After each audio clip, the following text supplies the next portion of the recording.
장주식입니다.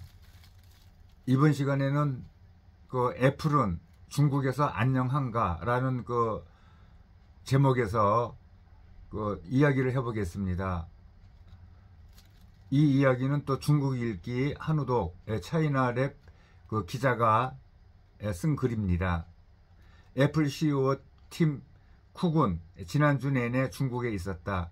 지난 3월 이후 7개월 만에 또 갔다. 이해가 간다. 신작 아이폰 15의 그 중국 판매량이 전작 14 시리즈보다 부진했고 시장 점유율 1위 자리를 하이웨이에 내줘야 했다. 애플의 한 해 중국 판매액은 약 740억 달러, 약 100조 원이죠. 우리나라 돈으로. 전체 매출의 약 20% 수준이다. 중국 판매가 주춤하면 애플 전체가 흔들릴 수 있다. 그 이기감이 쿡을 중국으로 다시 불렀다. 공무원들은 아이폰을 갖고 출근하지 마. 중국 정부의 이 조치에 애플 주가는 출렁거렸다. 중국의 애플 밀어내기로 받아들여졌기 때문이다. 잽 수준의 견제에도 애플은 카운터 펀치급 충격을 받는다. 애플은 과연 중국에서 안녕할 것인가 라는 의문이 제기되는 이유다. 또 삼성도 또 그렇게 됐다. 한때 중국 시장의 20% 이상을 차지했던 그 삼성 스마트폰 그 갤럭시는 지금 존재감이 없다. 아주 제로다. 시작은 2015년 터진 노트 7 발화 사건이었다. 중국 정부는 이 사건을 빌미로 집요하게 갤럭시 밀어내기에 나섰다고 삼성 관계자들은 또 해고한다.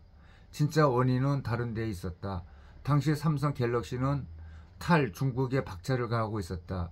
그래서 2008년부터 시작한 그 베트남 공장 건설이 마무리되면서 이전 작업을 하나하나 진행 중이었다.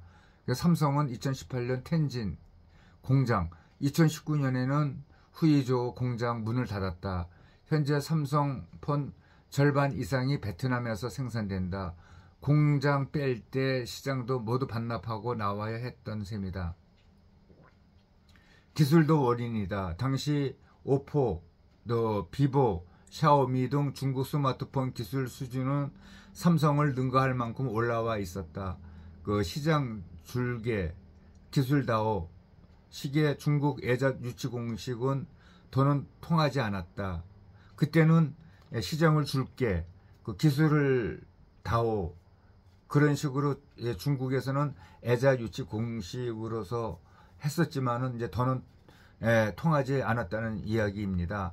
그리고 또 설상가상 2016년 사드라는 그 지정학 위기가 터졌고 갤럭시는 퇴출의 그 수순을 밟아야 했다. 지금 애플 상황은 삼성 그 대자부다.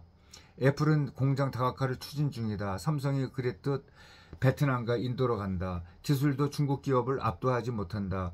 최근 발표된 하웨이 5G 폰은 7나노 칩을 국내에서 조달하는 등 국산화율 90%를 넘긴 것으로 또 알려졌다. 또 여기에서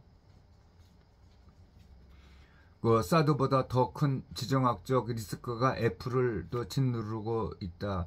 미-중 갈등이 어떻게 번지느냐에 따라 중국의 애플 불매 지령은 공직 사회를 벗어날 수 있다. 시장, 공장 모두 중국 의존도가 높은 애플로서는 이래저래 중국 정부의 눈치를 봐야 할 처지다. 팀 쿡의 아슬아슬한 100조 줄타기가 시작이 됐다. 네, 그렇습니다. 그 중국이라는 그 시장은 달면 삼키고 쓰면 뱉는 식으로 자기네에게 유리할 때는 온갖 혜택을 주면서 자기네 쪽 기술이 어느 정도 올라가면은 그때부터는 애국 기업을 그냥 발로 차는 형국입니다. 앞으로는 중국에 진출하는 기업은 판단을 잘 해야 할 것 같습니다. 감사합니다.